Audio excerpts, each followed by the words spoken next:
I got an email from, not a listener, I got an email from an ex. And I hesitate to call her an ex because she was never a girlfriend. This is somebody who I was banging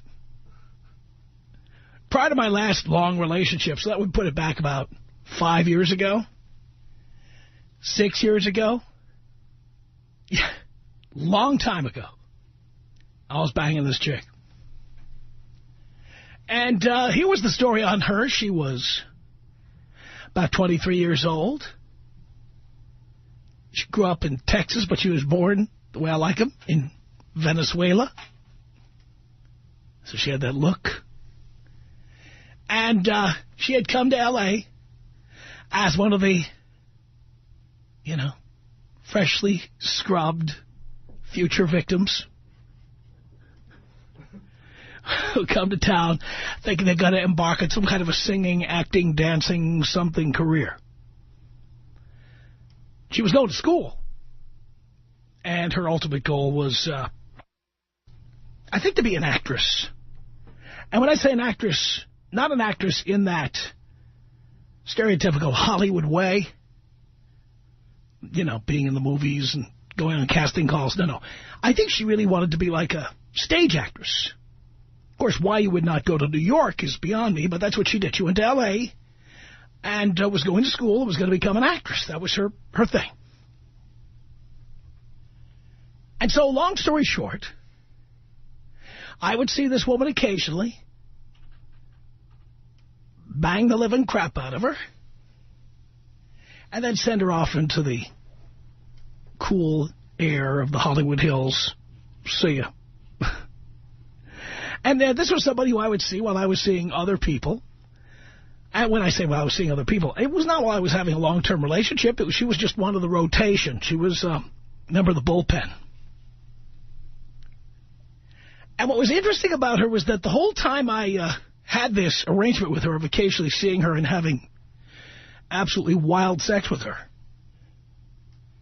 was I could tell that she wanted more out of this situation than she was ever going to get.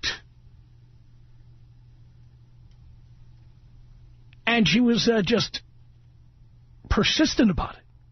Always asking me, are you happy living alone like this? Don't you... This was the last time I was living alone. Don't you ever say to yourself at night, I mean, is this all there is? A big house and all these toys? And I mean, don't you ever say to yourself, you know, it would be great to have, you know, like somebody who's there with you, supporting you and everything. Now, she would never actually pitch herself for the position.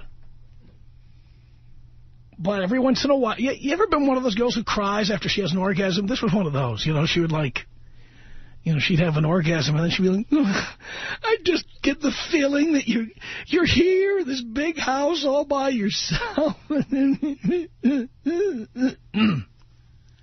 Now, this girl later revealed in the course of my research, and that's what I call it, my research, when I ask them questions, what they call open-ended questions, like they ask in a marketing focus group.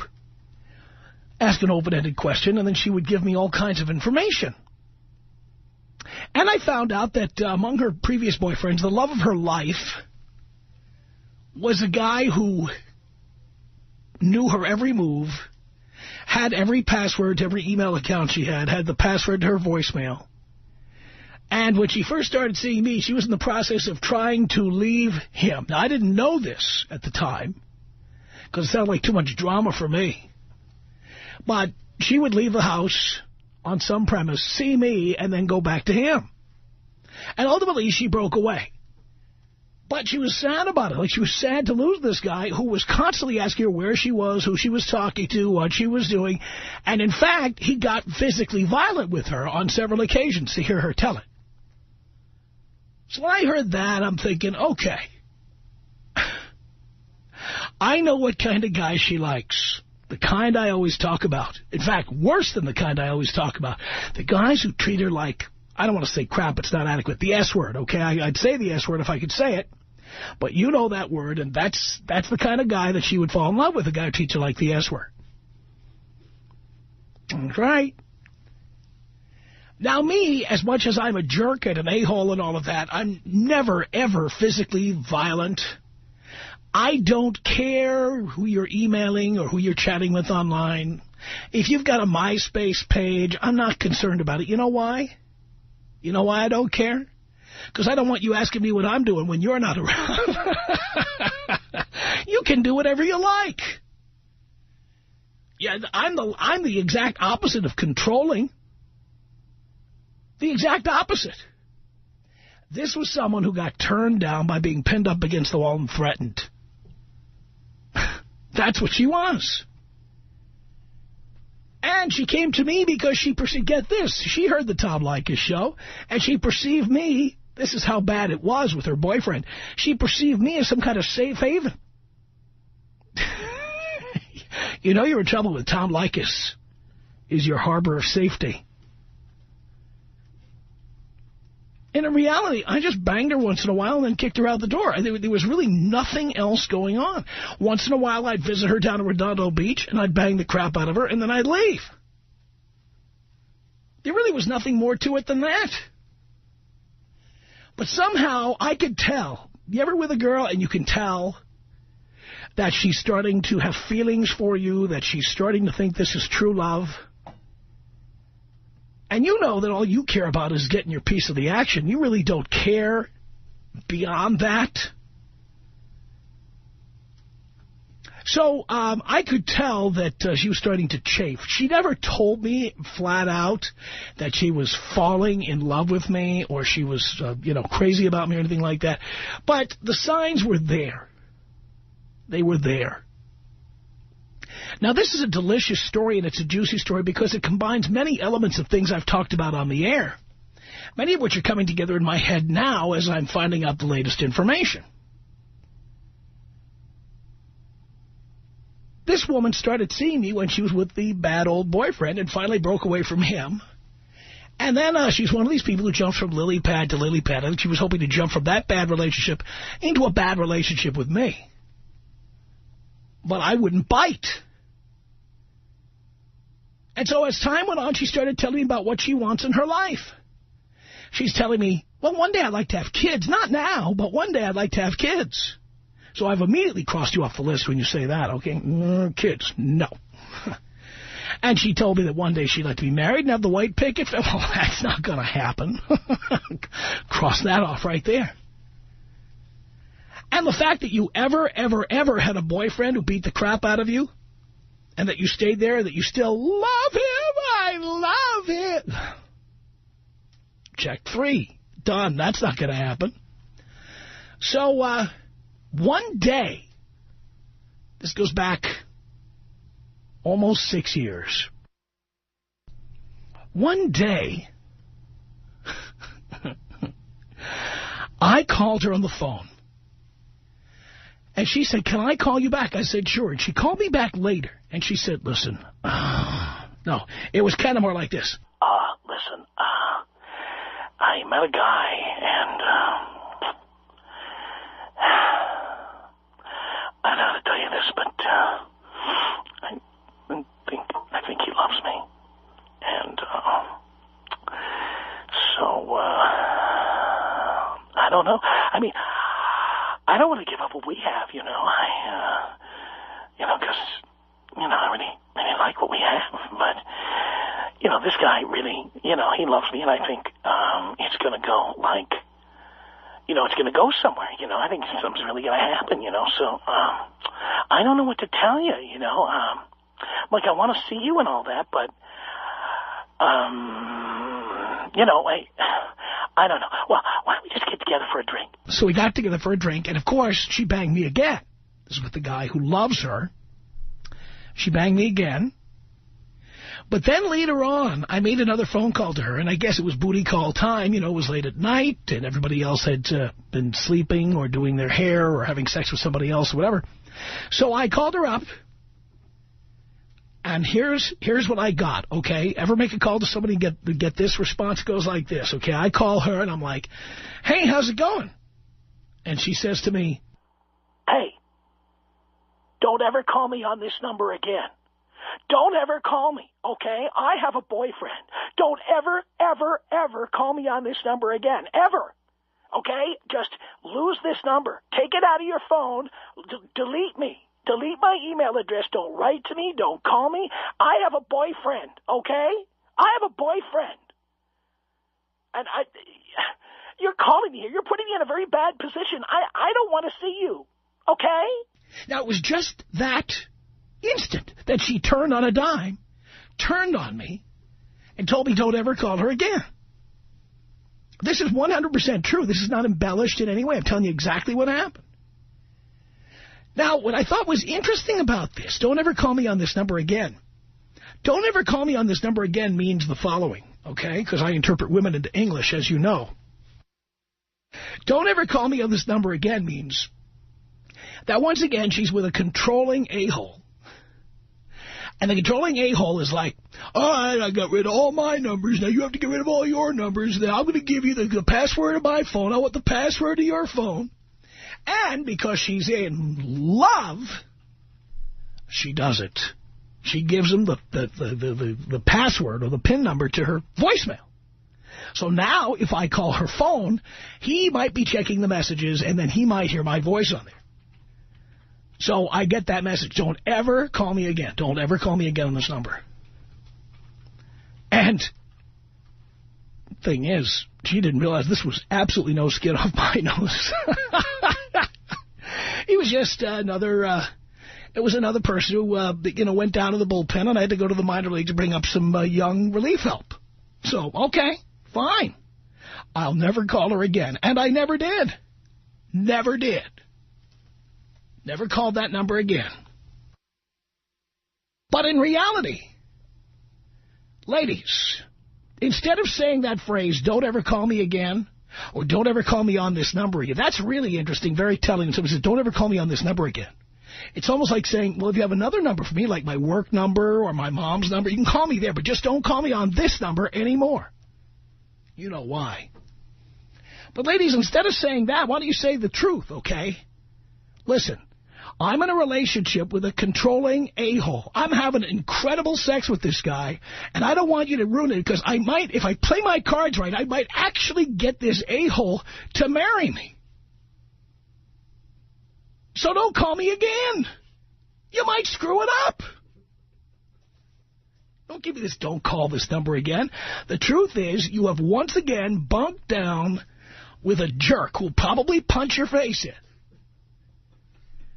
That's why I can't call that number again. Oh, if I call that number again, he'll beat the crap out of you. That's why I can't call that number again. All right, so I don't call the number again, and that's 2001 or 2002. That's how far back this goes. So the other day, this is 100% true, I am combing through the Viagra ads and the Cialis ads and the letters from Mrs. Mariam Abacha of Nigeria, who wants the PIN number to my bank account so she can transfer $37 million into my account. I'm combing through all these on Tom at blowmeuptom.com. And whose name do I see? All these years later. That's right. It's her.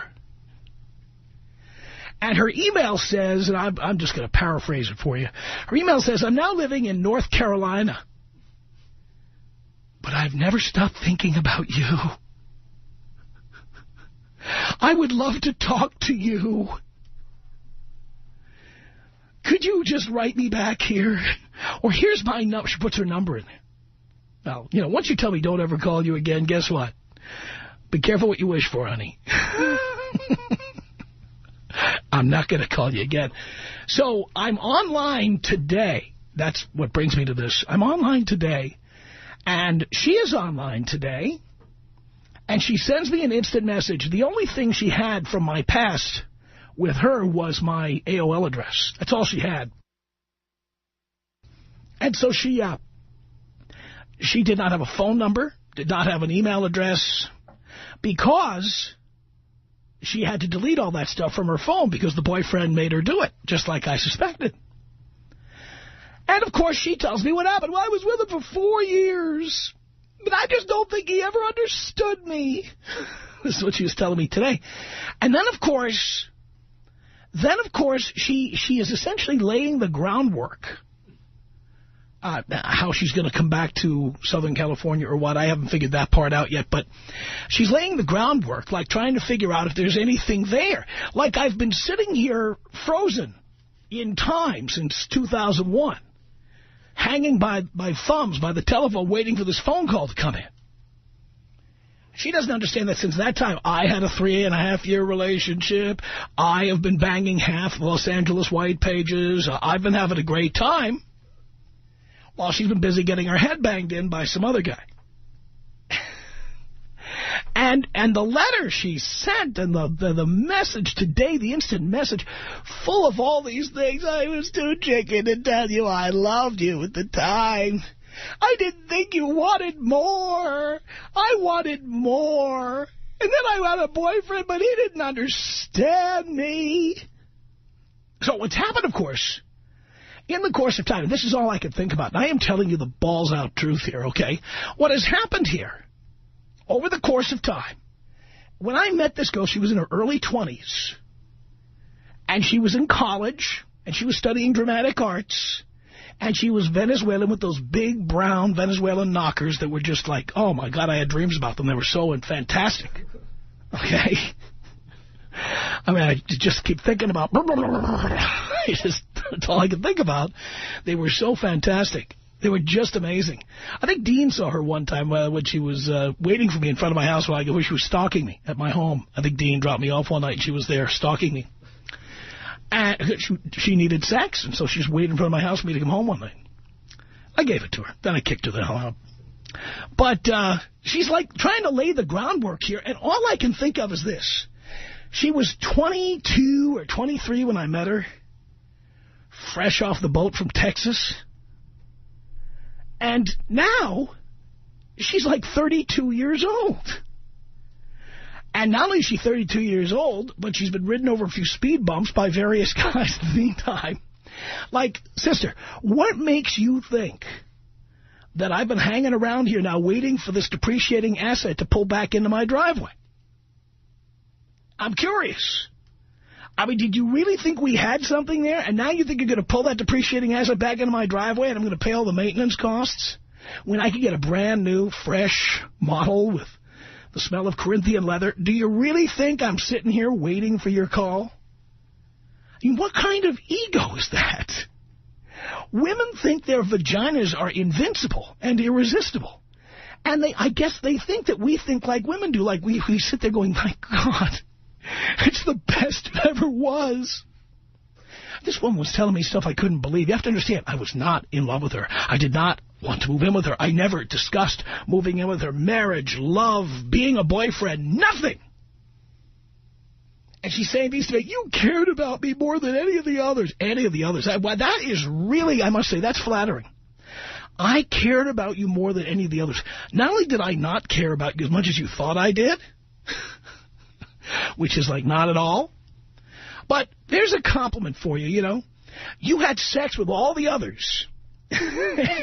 But now, after having sex with all these different guys, you've decided that I cared about you more than the others. So now that you have, you know, got 100,000 miles on the odometer, now you ring me up to see if I'm interested in buying a used car. Especially a car that I once could have owned and had no interest in owning at the time. So my response to that was, you know... I wasn't that interested then. I was just interested in getting the occasional Bronski and getting the hell out of there. There was just nothing else going on there, okay? And the real truth is that you, if you're listening, you like guys who overpowered you, who controlled you, who dictated your every move, who checked your email for you, who probably spied on your computer on you, who pinned you up against the wall once in a while and gave you a knuckle sandwich. These are the kinds of guys that you fall in love with. But you tell me that I was the one who cared the most? How sick does that make you? I'm the one who cared about you the most, and you kept going with guys who kept giving you a knuckle sandwich. I don't get it. But I do get it, because so many of these women are friggin' psychotic. But I must say that I enjoyed this immensely, because she had to eat crow. And now here she is, 32, unmarried, no children, no house with the white picket fence, nothing. She's 32 and living in North Carolina somewhere. Probably up to 175 pounds by now, because you know that those women get. They start getting north of 30. You know what happens. Phew. Yep. And I'm thinking to myself, this is great. Because there's a new crop of 23-year-olds out there. All hoping that they're going to meet Prince Charming, who's going to fall in love with them. And they meet me, and I just go with the flow. I go with the goddamn flow.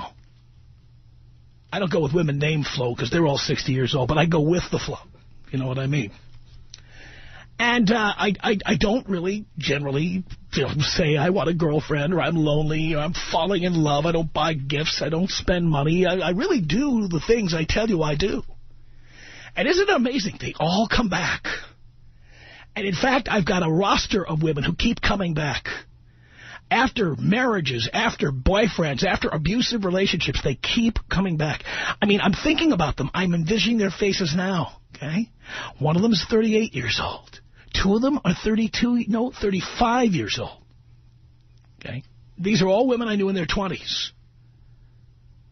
One of them's in her 40s. I knew her in her 20s. A woman in her 40s drunk dialed me recently. This is absolutely true. A woman in her 40s who I once dated when I knew her in her 20s. I'm not kidding.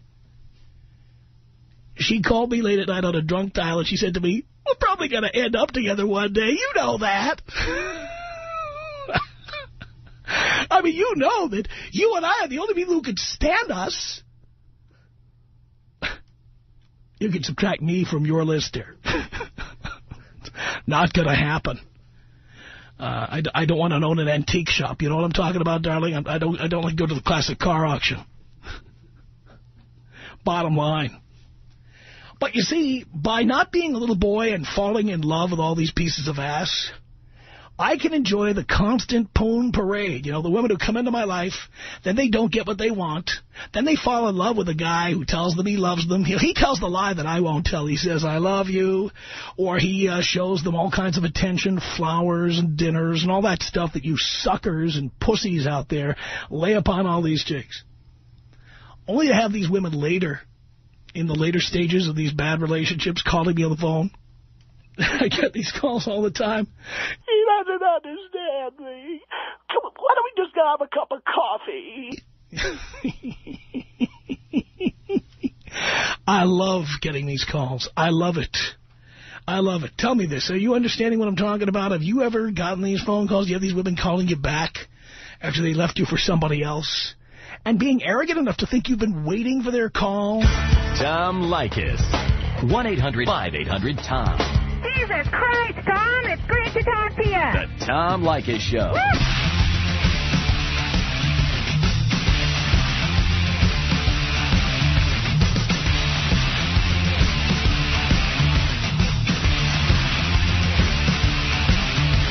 The Tom Leykis Show at 1-800-5800-TOM. I love the chicks who call you after they say, "Don't ever call me again. Don't ever call me on this number. I have a boyfriend, for God's sake." This is D on the Tom Leykis Show. Hello. Hey, Mr. Leykis, how's it going? Hey, yay, yay. Yeah, Tom, I can relate to what you're talking about. I've had a few of them, but one in particular, man, she used to talk. We had her thing going on, and you know, she went and got herself a boyfriend. I didn't hear from her for a while. Her number even changed. But then I didn't even have her number anymore. And then it's funny, when things went wrong with her boyfriend, all of a sudden, out the blue, you know, phone call. Well, you see, women call me all the time and criticize me for my bullpen concept. But guess what? You were in the bullpen as far as she was concerned. Oh, yeah. As far as she was concerned, you were warming up in the bullpen in case her boyfriend didn't work out for her. That's funny. I found it pretty funny, too. Very hilarious. I love it. she called me back up crying and, hollering and, I just hate going through all this and blah, blah, blah, Man. Yeah, who put a gun to your head to go through all this, for Christ's sake? Yeah, really. It wasn't you. No, that's not even the only one. There's a few of them, I used to have their time they get into a little fight with their boyfriend, all of a sudden I get that magic phone call. This chick, by the way, had the nerve when I made some very balls-to-the-wall statements to her about what had happened. She said, well, you're not exactly sweet-talking me. Sweet-talking you? What, you mean I need to sweet-talk you into being, my girlfriend now that your boyfriend thing didn't work out? Why should I sweet-talk you? Hell yeah. You were rude. You were rude to me. Why do I owe you sweet talk? Are you kidding me? And by the way, you want to talk to me, now it's on my terms. And that means, if I ever had sex with you again, you're at the absolute bottom of the list after I can't reach absolutely anybody else. And by the way, the merchandise is in North Carolina. I haven't even seen it. Wow. That's just crazy. Wow, that's crazy. I suspect it's ballooned up a little bit. After 4 years with a boyfriend, sitting home, watching TV, ordering from Pizza Hut, eating Cinnabons, getting punched in the mouth all the time, I'll bet she's chunked up a bit. Oh, yeah. You know it. You know it. A couple of those knuckle sandwiches with some Dijonnaise on them. Yeah, and then whose fault is that? Hey! But the thing is, I'm not that kind of guy. So, of course, she bolts on me, but then comes back, you were nicer to me than the rest. That's why I'm not your boyfriend. It's funny when I was here, always thinking about what we could have been. Yeah, right. Yeah. I don't ever remember talking about what we could have been. Yeah. I was perfectly satisfied with what we were. You were a sperm receptacle. You were a human toilet. Oh, yeah. D, thank you very much for the call. Tom Leykis. 1-800-5800-TOM. What is it about this show that people just want to reveal their innermost dirty secrets? I don't know. It's like the Tom Leykis confession. The Tom Leykis Show. The Tom Leykis Show from Los Angeles. 1-800-5800-TOM is our telephone number. Thank you for tuning in. Okay. Talking about this chick who called me back after 6 years. 6 years. And she was all weepy. She sent me emails. She sent me text messages, whatever. And she was letting me know that I was the only one who ever treated her nicely. I treated her nicer than the rest. But by the same token, she had told me, don't ever call me again. Remember that thing I told you about women wanting to be your friend after they've had sex with you? Can't we be friends? Can't we be friends? Well, you can't be friends, because what eventually happens is the boyfriend says, hey, who are you talking to? What's this number on our caller ID? Why do you have 6 email addresses? And eventually she will probably tell you, to get lost. Your friend, your good friend, the chick you used to bang, will tell you, don't call me anymore. But they think we're sitting out here waiting for them to come back. Are you kidding me? 1-800-5800-TOM is our telephone number. Let's say hello here to Daryl on the Tom Leykis Show. Hello.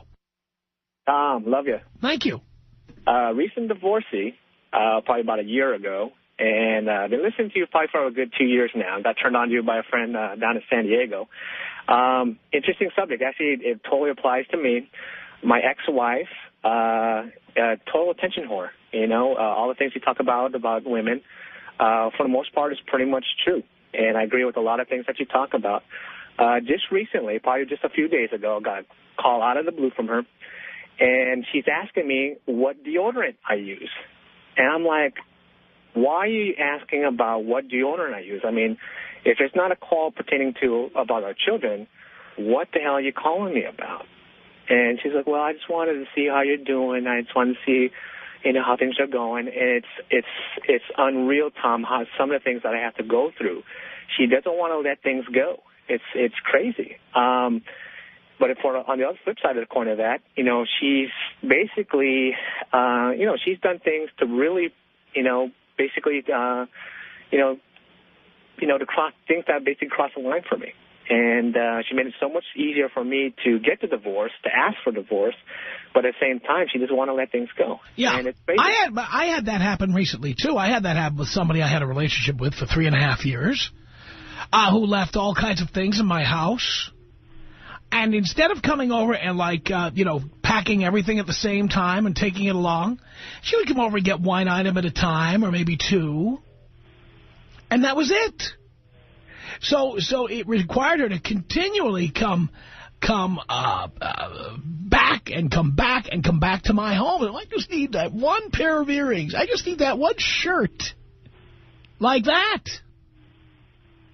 Yeah, if women these days, like I said about women being attention whores, if they're not getting it from one person, they're definitely going to try to get it from multiple other people. And when that fails, they'll go back to their own bullpen, like they're talking about. But it's a cycle with my ex-wife. She's done so many things to get attention from so many different people, basically breaking our relationship up. And now when I'm kind of basically telling her that I don't want to have anything to do with you with exception to our kids and trying to be civil about that, she's always trying to be a part of my life. And it's not to say that it's making things miserable for me. I think she just wants to do that either to be vindictive, I don't know. But another example is for example, yesterday, my girls are going to be flower girls in my cousin's wedding. And so I asked if I could have the girls that afternoon. And right in the middle of the afternoon, she knows that when I'm on the way back, I'm going to give her a call or give her mom a call to let them know that I'm on my way to drop off the girls. Sure enough, in the middle of the afternoon, when I'm hanging out with my family and friends, she calls me and tells me a redundant thing, saying, I want you to, you're going to give me a call, right, later on when you're on your way. I'm like, yeah, that's kind of like common sense thing here. And it's just to kind of just get involved with my life and to, just make things complicated. I'm not sure she takes a kick out of making things complicated for me, but it seems that way. Outrageous. Yeah. Darryl, thank you for that. 1-800-5800-TOM is our telephone number. Here's Kevin on the Tom Leykis Show. Hello. Hey, what's up? Not much. Okay, well, what happened was about 5 years ago, I started dating this chick in college. And basically, we were doing really good. Both of us are kind of young, still a virgin, all this other stuff. And we kind of made a pact in college. And, that we weren't going to go ahead and do any sort of, sex or anything. Well, what happened was... Why'd you do that? Well, because it was a Christian college, and her parents are very strict religious. Why do you care about that? Because I respected her. That was my problem. Oh, boy, that was where you went wrong. I started listening to your show a month ago, and I just never heard it before, and you know what? You're a freaking god. Well, what happened was, 3 years later, I asked her to marry me, okay? I thought everything was cool and stuff. Well, it wasn't until just... Hey, you can't use that word on the air. Oh, I'm sorry. She's been screwing another guy. Wow. There you go. That she was being a Christian. She was down on her knees. That's right. She was down on her knees. Well, what happened, how I found out, was I had a gut. So essentially, think about this, Kevin. She didn't want to cheat on him with you. Oh, no, she didn't, because I said, how could you do this? I was dumb enough to even ask her to see, try and work something out. And do you know what? I was talking to my dad about it. My dad says, why do you want used equipment? I turned around to him quickly, and I said, you know what? You're right. That's just rental for all the other guys. That's right. And, well, anyways, what happened was I went and I got all my stuff back from her. And, she was like, I asked her, I said, well, how could you do something like that? The first thing she says, you weren't there, you weren't, here for me all the time. I'm like 5 years down the drain. I'm never going to freaking trust another woman again. There you go. Not after that crap. Good for you. I mean, Tom, dude, you have brought some crazy insights to my life after I started listening to you. I just moved out here from Michigan to California. Uh-huh. And, man, you do not understand the insight that you have brought into my life about these women. And as I said, you're a god to me. And are you now getting more ass than a toilet seat? Now I'm getting more ass in the toilet seat one day later. I love that. That's what counts in my book. Sounds good to me. And you know what? And I really hope her parents use, because get this, they're super strict, super religious, and they're Asian on top of that. So we're talking about family disowning here. Did you talk to her family about what happened? You know what? I was going to ask you, should I go ahead and do that? Because, like, a lot of her friends say, don't do it, don't do it. It's going to ruin family dynamics. But the thing is, how she ruined our relationship was constantly telling her parents all the bad things that I had done. Like, she would say just because I would swear at her. By the way, how did you find out about her banging the other guy? You know what? I think I should, but I wanted to know what you thought. No. You didn't hear what I said. How did you find out about her banging the other guy? Well, what happened was I was like, you know what? I have this huge gut feeling, so I decided, well, we're sharing a phone plan. I'm going to go take a look at my bill. So you were paying her phone bill, too? Oh, yeah. Oh, it was, dude, she's calling this guy 18 times a day. There we go. I mean, they're talking like hours and hours and hours a day. How did you find out she was banging him? Found out, well, actually, before that, I was like, we were at Juice It Up and sitting down. She went into the restroom real quick, and I just looked in her purse to grab her cell phone, because I remember a long time ago she said she had something to hide. You know, I'm just like, wow, you can't say that to me. Well, what I did was I went ahead and I looked at her phone bill, and I noticed this guy named Leon. And I'm like, what on earth? I'm like, why is she calling this Leon guy? You know, I'm not normally suspicious, and I've always been really trustworthy.